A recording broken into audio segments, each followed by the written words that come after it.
Any of you that know my sexual predilections know I'm an absolute freak for velour cleavage. But in addition to that, tonight's Varsity is brought to you by Zales, the good people at Zales. When you want to find just the perfect gift...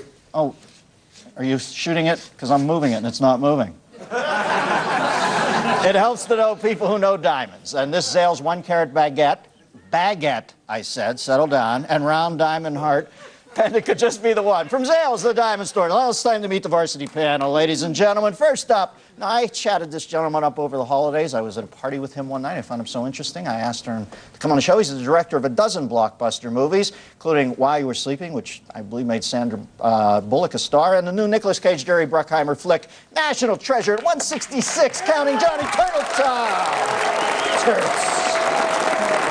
Good man. Huh? I remember we were having really good conversation, but I also remember we were blasted. So maybe that's the alcohol. That is. She's one of the hosts of NBC's daytime reality show Starting Over, and the daughter of the esteemed Iowa Senator Tom Harkin, Amy Harkin. Amy, looking every color in the rainbow. And he's the publisher of Skeptic magazine and the author of the new book Science Friction, where the known meets the unknown. This guy makes the amazing Randy look like Leo Biscaglia. Michael Shermer, ladies and gentlemen. All right, Mikey. I want to talk about this new Iraqi government. Already you're seeing some of Sistani's capo de capos are saying that it's going to have to meld religion with government. It's going to be the opposite of the separation of church and state over there, or so they're intoning right now.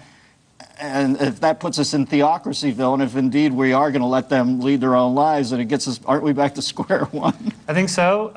If I was Pope before I deposed myself, I would insist on a theocracy, because that would be the worst for religion. Religion flourishes best when it's separated from the power of state. The reason America is so religious, I'm convinced, far more religious than Europeans, is because we have separation of church and state. Churches here are forced to compete for limited customers, and they have to ratchet up the quality of the services they offer. In Europe, you get the same amount of tax dollars whether you have 10 people sitting out there or 10,000. So by forcing churches to compete, they're like companies, and they have to be better at mass marketing and telemarketing and fundraising and music, and more flexible and adaptable to the culture that they live in, and they flourish. Some would say there's a point of diminishing returns with religions ratcheting up the services offered, though indeed some people think the Catholic Church might be too hands-on in the services rendered right now. But the fact is that yeah, right. If we get back to, if we do go the theocratic route in Iraq, it does not portend well, does it?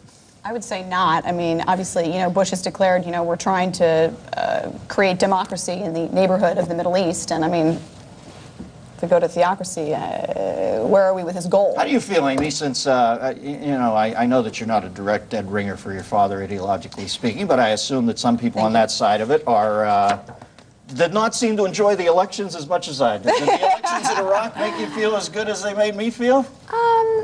You know, I think they made me feel good to a certain extent, but I would say I was a bit skeptical. Well, you know, it'll be interesting to see what happens. I mean, I think, sure, you know... Sure, but what's skeptical about that? Aren't we at the beginning of... Why can't we view it as the beginning of a grand adventure here? Well, I mean, I'm skeptical about it for the reason that you just stated. I mean, here you have Ali Sistani talking about, you know, let's put the clerics back in the government and let's do that whole thing. So, I mean, then we've used all these troops, we've used all this, you know, energy on our part to do all this. We've, you know, billions of dollars, et cetera, and now we're back to square one. I mean, so what's not to be skeptical about? Well, we might, you know, if we get back to square one, my feeling is that the next thing happens.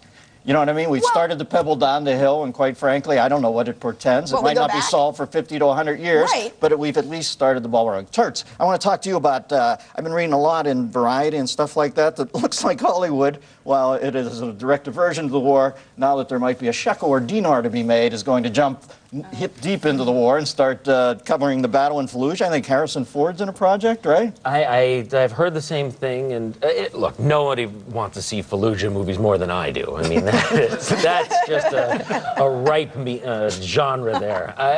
I don't know. I think Hollywood's worried always about timing too. You know, you come out with the wrong movie or a great movie just at the wrong time, you're in trouble. So I think they're going to be a little careful about movies about Iraq. I don't think we know what Iraq is right now to make the movie about. Well, as somebody who just made great fiscal hay off making a movie about history, National Treasure, which had a lot of history leaked through it, wove through a nice Indiana Jones story, you have to concede that history now is made in the millisecond. We don't have to wait 200 years to go back on documents. And somebody's going to be first to get there. The catch is that a movie is not made in a millisecond. That's where it's... See, where they can get really on top of it in television, and if they can jump on things quickly. You know, you look at 24 this season, they have Arab terrorists. They didn't shy away from it. Thank God we've gotten back to traditional home values. No, for a while there, they did that Tom Clancy film where they made the people militia guys from northern Idaho. You know, everybody always got mugged by one Chinese guy, one white guy, one black guy, and it was just always better. That gang was always fine. And now they're just saying, all right, we're going to go straight at it.